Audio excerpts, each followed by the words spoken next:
The mid-19th century saw America grapple with a burgeoning social crisis, a surge in orphaned and homeless children.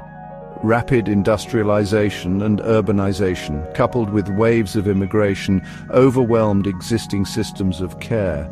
The streets of major cities, particularly New York, teemed with children facing poverty, hunger, and neglect.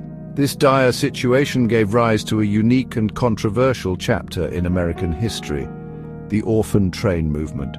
From 1854 to 1929, an estimated 250,000 children were transported from crowded eastern cities to rural communities across the United States. The Orphan Train Movement was a complex and multifaceted response to a pressing social issue. It was born out of both compassion and pragmatism, seeking to alleviate the suffering of children while simultaneously providing labor for expanding Western territories. The movement, however, was not without its critics.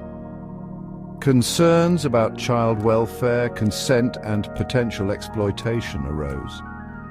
Despite these controversies, the orphan trains left an enduring legacy on American society, shaping the lives of countless children and communities across the nation. The movement's origins can be traced back to the efforts of individuals and organizations determined to provide for these vulnerable children. Religious groups and charitable societies established orphanages and asylums, but these institutions quickly became overcrowded and struggled to cope with the sheer number of children in need. It was against this backdrop that the idea of relocating children to new homes and opportunities in the American West began to take hold. The railroads, rapidly expanding westward, provided a unique and efficient means of transportation. Thus, the stage was set for the orphan train movement to emerge as a large-scale social experiment that would forever alter the landscape of child welfare in America.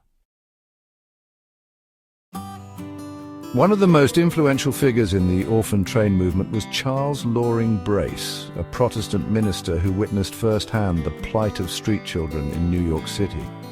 Appalled by the conditions he encountered, Brace founded the Children's Aid Society in 1853, with a mission to rescue children from poverty and provide them with opportunities for a better life.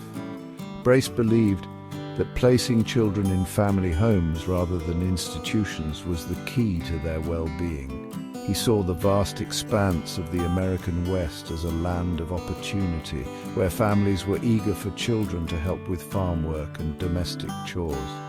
Brace's vision for the Children's Aid Society extended beyond simply finding homes for children. He established a network of services, including schools, workshops, and lodging houses, to help children transition into their new lives. The society also provided vocational training and apprenticeships to equip children with skills for future employment. Brace's approach was rooted in a belief in the transformative power of family and community. He believed that by placing children in loving and supportive environments, they could overcome the challenges of their past and achieve their full potential. The Children's Aid Society, under Brace's leadership, became one of the primary organizers of the orphan trains. The society developed a system for transporting children westward, typically in groups of 50 to 200, accompanied by agents who would oversee their placement. The children, ranging in age from toddlers to teenagers, would embark on journeys that could last days or even weeks. They traveled by train, steamboat, and wagon, often carrying only a few meager belongings. Upon arrival in a town or village, the children would be gathered at a central location, typically a church or town hall. Here, prospective families would have the opportunity to meet the children and consider taking one or more into their homes. The orphan train movement, while well-intentioned, was a complex and often controversial undertaking. For some children, the experience offered a chance at a new life, escaping poverty and hardship for the opportunity to thrive in a loving family. Countless stories attest to the kindness and generosity of families who welcomed these children into their homes, providing them with love, stability, and a sense of belonging. Many orphan train riders went on to lead successful and fulfilling lives, becoming farmers, teachers, businessmen, and community leaders. Their stories serve as a testament to the resilience of the human spirit and the transformative power of opportunity. However, the movement's legacy is not without its shadows. For many children, the experience was marked by loss, trauma, and exploitation. Separated from their families, communities, and cultural heritage, these children were thrust into unfamiliar environments and often faced prejudice and discrimination. Some were placed in homes where they were treated as little more than indentured servants, subjected to long hours of grueling labor, and denied even basic necessities. The lack of oversight and regulation in the early years of the movement left children vulnerable to abuse and neglect. Stories of mistreatment, abandonment, and even disappearance are a stark reminder of the movement's darker side. The movement also had a profound impact on family structures. While many children transported on the orphan trains were orphans or abandoned, a significant number had living parents who were unable to care for them due to poverty or other circumstances. The decision to send a child away, often with little or no notice, was heartbreaking for both parents and children. In many cases, families were separated permanently, with children growing up unaware of their true origins. The long-term emotional and psychological effects of these separations continue to reverberate through generations. Today, the Orphan Train movement stands as a poignant reminder of a complex and often overlooked chapter in American history. While the last orphan train arrived at its destination in 1929, the legacy of the movement lives on in the stories of the children who rode the rails and the families who received them.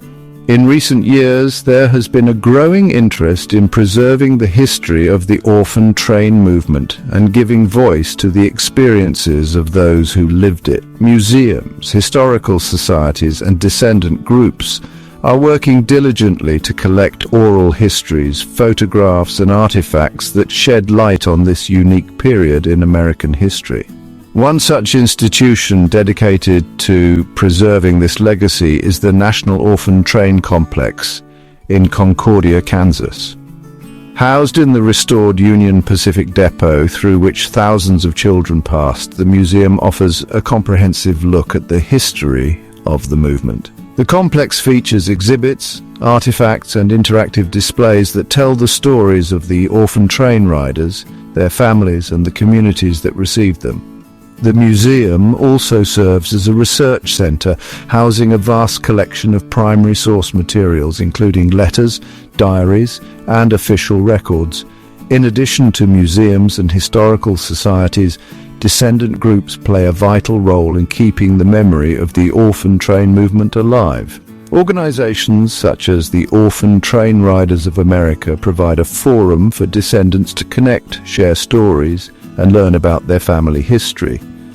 These groups also advocate for the preservation of orphan train records and work to ensure that the stories of the riders are not forgotten. The efforts of these organizations are crucial in ensuring that the legacy of the orphan train movement is passed on to future generations. They remind us of the importance of understanding the past in all its complexities to inform our present and shape a more just and compassionate future.